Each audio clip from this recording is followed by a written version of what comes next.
Hello guys, मेरा नाम है विवेक पांडे। स्वागत है इंडिया के finest education channel grow up पे। दोस्तों, आज की वीडियो में हम डिस्कस करने वाले हैं ऑपरेटिंग सिस्टम के प्रोसेस शेड्यूलर के बारे में। ये बहुत ही इंपॉर्टेंट टॉपिक है और हमारे एग्जाम पॉइंट ऑफ व्यू से हम किसी भी एग्जाम की तैयारी करते हैं।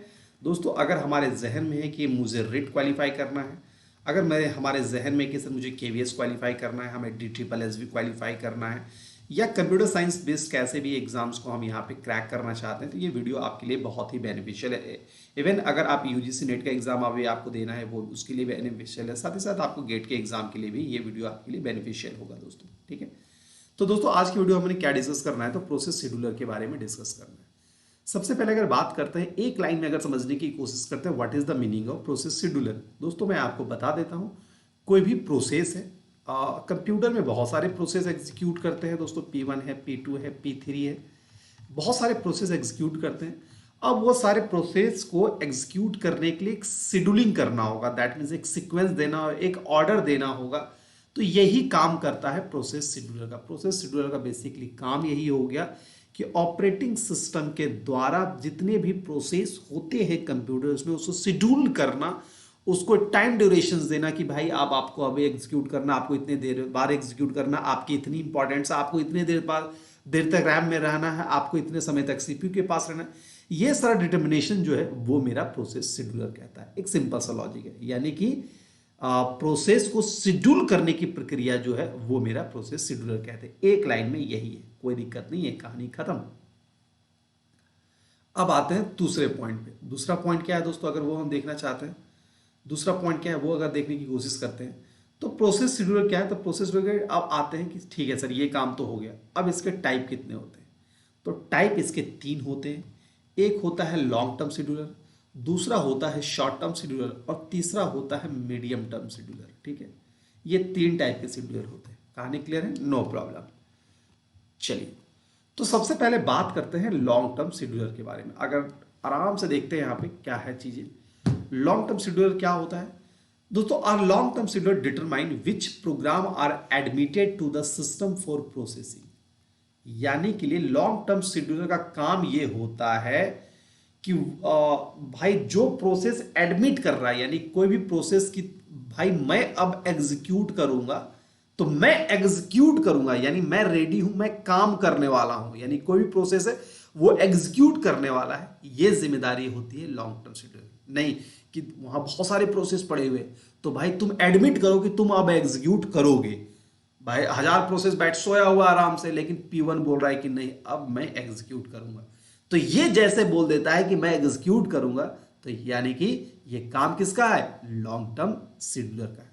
बहुत सारे प्रोसेस पड़े हुए हैं, सोए हुए हैं सारे आराम से, लेकिन जो प्रोसेस एडमिट कर देता है, एडमिट एक्सेप्ट कर लेता है, नहीं भाई मैं अब काम करूंगा, तो वो मेरा लॉन्ग टर्म शेड्यूलर का ही काम होता है। ठीक है, पहला पॉइंट। दूसरा point, it select process from the secondary memory and load into the memory for execution. दोस्तों, इसका काम क्या होता है? किसी भी प्रोसेस को हार्ड डिस्क से, सेकेंडरी मेमोरी यानी कि हार्ड डिस्क से लोड करके रैम में ट्रांसफर करता है। किसके लिए? फॉर एग्जीक्यूशन करने के लिए। ठीक है, ये तो आसान लैंग्वेज है। Process load into the memory for CPU scheduling. इसमें क्या होता है? प्रोसेस जो होता है रैम में लोड होता है, किसके लिए? सीपीयू शेड्यूलिंग करने के लिए। ठीक है, long term scheduler is also known as job scheduler. क्यों कहते हैं वो आगे हम डिस्कस करेंगे। The purpose of long term scheduler is to choose a perfect mix of input output bound and CPU bound. देखो, लॉन्ग टर्म शेड्यूलर का काम क्या होता है कि भाई सीपीयू के पास डेटा जाना है, अब हार्ड डिस्क के पास, हार्ड डिस्क से डेटा ट्रांसफर होना है। तो दोस्तों, अब इसके लिए कुछ इनपुट जाएगा, फिर ये आउटपुट देगा। कोई भी इनपुट से ये डेटा ले सकता है और कोई भी आउटपुट से डेटा ले सकता है। दोस्तों, ये इनपुट से सीपीयू के बीच या आउटपुट से सीपीयू के बीच में डेटा जाने के लिए कुछ तो बाउंडेशन होगा, कुछ तो सीक्वेंस होगा, कुछ तो मीडिएटर होगा। तो ये बाउंडेशन जो बिल्ड करता है सीपीयू और यहां इनपुट आउटपुट डिवाइस के बीच में, वो मेरा करता है लॉन्ग टर्म शेड्यूलर। ठीक है, तो दो चीजें आपको समझनी है यहां पे। ठीक है, दो चीजें समझनी क्या है। पहला चीजें क्या होता है?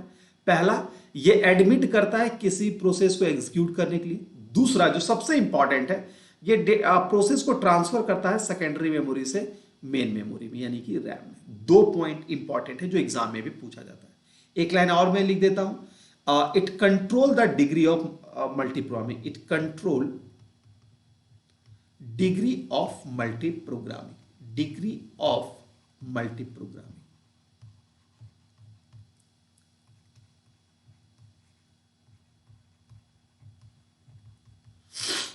चलिए, हो गया। ये तो मैंने यहां परिभाषा बता दिया, अब मैं इसको एक्सप्लेन कर देता हूं, समझिएगा आसान भाषा में। दोस्तों ये मेरा सीपीयू है, ठीक है, सबको मालूम है। सीपीयू के जस्ट बगल में हमारा रैम होता है। आसान भाषा में समझाने की कोशिश करूंगा जो आपको समझ में भी आ जाएगा, ठीक है, ज्यादा इसमें दिमाग खराब करने की आवश्यकता नहीं है। और रैम के जस्ट बगल में होता है हार्ड डिस्क। सिंपल सा लॉजिक है, जब हमारा कंप्यूटर बंद है तो सारा डेटा कहाँ रखा गया है? हार्ड डिस्क में रखा गया। ये सेकेंडरी मेमोरी है। जब कंप्यूटर हम लोग ऑन करते हैं तो कोई भी प्रोग्राम को एग्जीक्यूट करना होता है, सबसे पहले वो आता है रैम के पास, और रैम के बाद आता है सीपीयू के पास। यही सब लॉजिक है, ठीक है दोस्तों। जब कोई भी डेटा या कोई भी प्रोसेस हार्ड डिस्क में है तो वो कहा जाता है जॉब क्यू कहा जाता है। किस में पड़ा हुआ है? तो वो मेरा जॉब क्यू में पड़ा हुआ है। जब वो रैम के पास चला गया तो वो मेरा कहा गया कि वो रेडी क्यू में चला गया। किस में चला गया दोस्तों? रेडी क्यू में चला गया। अब जब वो सीपीयू के पास चला जाता है तो वो कहा जाता है कि वो रनिंग क्यू में, यानी कि चल रहा है उसका काम, ठीक है, रनिंग क्यू में। ये तीन चीजें समझ में आ गई। दूसरा पॉइंट, एक थोड़ा सा एक अलग जानकारी भी मैं दे देता हूं कि कोई भी प्रोसेस के स्टेट जो होते हैं वो कितने होते हैं? एक होता है न्यू होता है, एक होता है आपका रेडी होता है, एक होता है रनिंग होता है, और एक हमारा होता है टर्मिनेट होता है।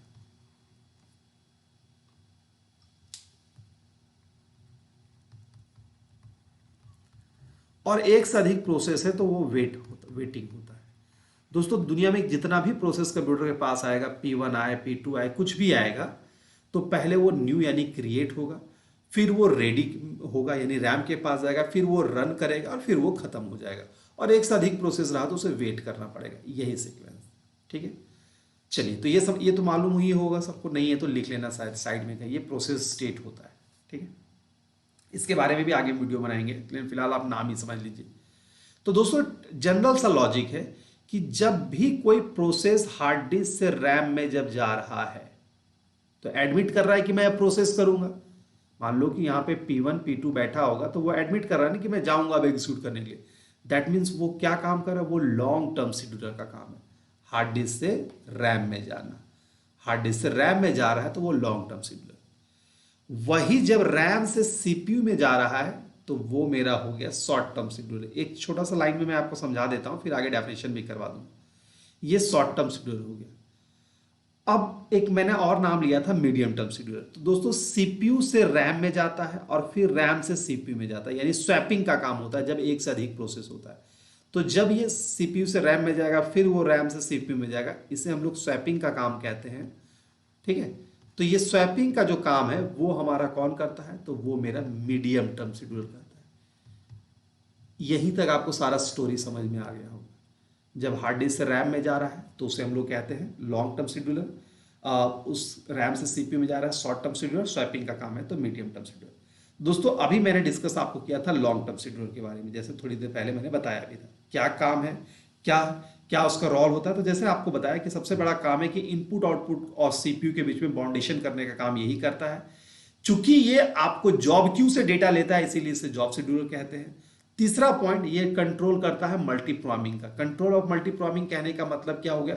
जब एक से अधिक प्रोग्राम एग्जीक्यूट करेगा, जब एक से अधिक प्रोग्राम एग्जीक्यूट करेगा तो जाहिर सी बात है भाई, अब एक साथ मैं आपको 5 काम दे दूं, लो सर ये करो, लो सर ये करो, लो सर ये करो, लो सर ये करो, यानी कि एक साथ मैं सारा फाइल अगर रैम में भेज दूं तो कहीं ना कहीं मेरा सिस्टम में गड़बड़ी हो सकती है, हैंग कर सकता है।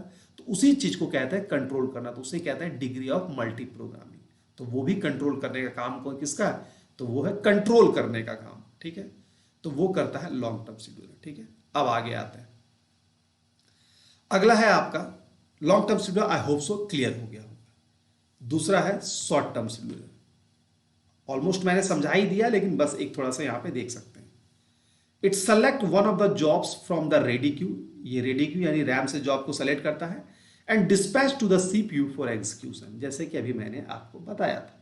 तीसरा, short term scheduler is also known as CPU scheduler, इसे सीपीयू शेड्यूलर भी कहते हैं, ठीक है। जैसे उसे क्या कहते थे, उसे हम लोग जॉब शेड्यूलर कहते थे, इसे हम लोग सीपीयू शेड्यूलर कहते हैं। तीसरा, a scheduling algorithm is used to select which job is going to be dispatched for the execution। इसमें जो भी शेड्यूलिंग एल्गोरिदम का इस्तेमाल किया जाएगा उसका काम क्या है, ये सेलेक्ट करता है कौन सा जॉब जो है, कौन सा काम जो है वो डिस्पैच करेगा एग्जीक्यूशन के लिए। यानी सिंपल सा बात है भाई, रैम के पास सारा काम हो गया तो फाइनली एग्जीक्यूट, यानी कि रैम के सीपीयू के पास कौन जाएगा, फाइनली रैम से सीपीयू के पास कौन जाएगा, ये काम करता है शॉर्ट टर्म शेड्यूलर, ठीक है। सबसे कम समय इसी में लगेगा। अब इसीलिए इसे डिस्पैचर भी कहते हैं, इसीलिए इसे डिस्पैचर भी कहते हैं, ये भी याद रखिएगा, इसीलिए इसे डिस्पैचर भी कहते हैं, ठीक है। अब एक थोड़ा सा यहां देख सकते हैं, एक स्टारवेशन प्रॉब्लम में arise if the short term scheduler make some mistakes while selecting the job. अब क्या है दोस्तों, वहां पे प्रॉब्लम क्या आ रहा था, डिग्री ऑफ मल्टी प्रॉब्लम वाला प्रॉब्लम आ रहा था, यहां पे प्रॉब्लम क्या होता है, यहां स्टारवेशन का प्रॉब्लम अगर होता है, अगर शॉर्ट टर्म शेड्यूलर सही से काम नहीं कर पाया तो वहां एक प्रॉब्लम क्रिएट होता है, वो होता है स्टारवेशन का प्रॉब्लम। अब आपके जहन में आएगा सर ये स्टारवेशन क्या होता है, तो दोस्तों स्टारवेशन क्या होता है कि अगर मान लो कि मेरे सामने P1 है, P2 है, P3 है, बहुत सारे प्रोसेस है, तो प्रियोरिटी के कारण हो सकता है कि भाई इसकी प्रियोरिटी कम हो, इसकी प्रियोरिटी ज्यादा हो, तो प्रियोरिटी के कारण किसी भी प्रोसेस को अगर ज्यादा देर तक वेट करना पड़ गया तो उसे हम लोग स्टारवेशन का प्रॉब्लम कहते हैं। प्रियोरिटी के कारण किसी भी प्रोसेस को वेट करना पड़ गया उसे हम लोग स्टारवेशन का प्रॉब्लम कहते हैं। तो ये प्रॉब्लम अरेज होता है कहां पे, शॉर्ट टर्म शेड्यूलर में। मैं उम्मीद करता हूं ये आपको समझ में आ गया हो। तो वैसे ऑलरेडी इससे पहले डायग्राम में ही मैंने समझा दिया था, फिर भी अगर आपको दिक्कत है तो यहां से क्लियर हो गया हो, ठीक है। शॉर्ट टर्म शेड्यूलर भी क्लियर है, ठीक है। अब अगला आता है दोस्तों, अगला टर्म आपका आता है क्या, मीडियम टर्म शेड्यूलर। मैंने आपको इसके बारे में बता ही दिया था, फिर भी समझाते हैं। Medium term scheduler takes care of the swapped out process. Swapped out process का ये ध्यान रखता है, जैसे मैंने आपको बताया था, if the running state process needs some input output time for completion then there is a need to change it state from running to waiting. Simple सा लॉजिक है दोस्तों, कि अभी मैंने बताया था न्यू होता है, रेडी होता है, ठीक है, फिर हमारा रनिंग होता है और उसके बाद हमारा रन होता है, फिर हमारा टर्मिनेट होता है। सिंपल सा लॉजिक यही है। अब क्या है अब मान लो भाई कोई P1 गया, अब P1 चला गया रेडी के पास, अब P1 चला गया रेडी के पास, अब रेडी के पास जब गया अब उसको रन करना है, लेकिन रन करने के दौरान ही क्या बोला कि सर मुझे ना प्रिंट करना है, या कुछ भी हो सकता है कि मुझे भाई स्कैन करना है, मुझे स्कैन करना। अब क्या हुआ कि स्कैनर आपके सिस्टम में कनेक्ट ही नहीं है, स्कैनर आपके सिस्टम में कनेक्ट नहीं है, तो ये P1 क्या बोलेगा कि भाई तुम, अब इसके पीछे P2 भी आके धकेल रहा है इसको कि भाई मुझे काम करने दो, मुझे काम करने दो। अब P1 बोलेगा भाई मुझे स्कैनर करना है, स्कैनर को आने दो उसके बाद मैं काम करूंगा। तो P2 बोलेगा भाई मैं तुम्हारा वेट नहीं करने वाला, जाओ तुम बैठ जाओ वेटिंग क्यू में, जाओ वेट करो, वेटिंग रूम में जाके बैठ जाओ। तो P1 आके वेटिंग रूम में बैठ गया, ठीक है। अब P2 अपना चला गया, भाई रेडी में आया और फिर वो रन करके टर्मिनेट करके निकल गया। अब ये वेट अब P1 कहां कर रहा था, वेटिंग रूम में वेट कर रहा था स्कैनर का। अब ये स्कैनर आके लग गया यहां पे, अब स्कैनर आके लग गया तो मैंने इसकी ट्रेन आ गई, स्कैनर आके लग गया दैट मींस की ट्रेन आ गई। तो अब ये बोलेगा कि नहीं अब मैं काम करूंगा, तो फिर ये क्या होगा, और फिर ये हमारा रनिंग रेडी में जाएगा और फिर रन करेगा और उसके बाद फिर ये टर्मिनेट हो जाएगा। तो ये जो स्वैपिंग का काम है, एक बार वेटिंग में गया फिर running to running, ready to running में गया, ये काम जो है ये आपका मीडियम टर्म शेड्यूलर कहलाता है, ठीक है। तो दोस्तों ये था मीडियम टर्म शेड्यूलर, समझ में आ गया, सिंपल सा लॉजिक है। मैंने आपको एग्जांपल के तहत समझा दिया कि P2 P1 प्रोसेस है, कोई भी प्रोसेस है, अगर किसी रिसोर्स के कारण उसे वेट करना पड़ता है किसी प्रोसेस को, तो वो चला जाता है वेटिंग क्यू में, ठीक है, और फिर पुनः वो उसका यूज होता है, दैट मीन्स वो उसका काम होना ही है। तो इस पद्धति को यानी इस प्रोसेस को हम लोग कहते हैं मीडियम टर्म शेड्यूलर, ठीक है। चलिए तो दोस्तों ये था आज का सेशन जिसमें मैंने आपको डिस्कस क्या किया, long term scheduler, short term scheduler और मीडियम टर्म शेड्यूलर। ये हर एग्जाम पॉइंट ऑफ व्यू से इंपॉर्टेंट है, ठीक है। मैं उम्मीद करता हूं ये वीडियो आपको पसंद आया होगा और समझ भी आ गया होगा।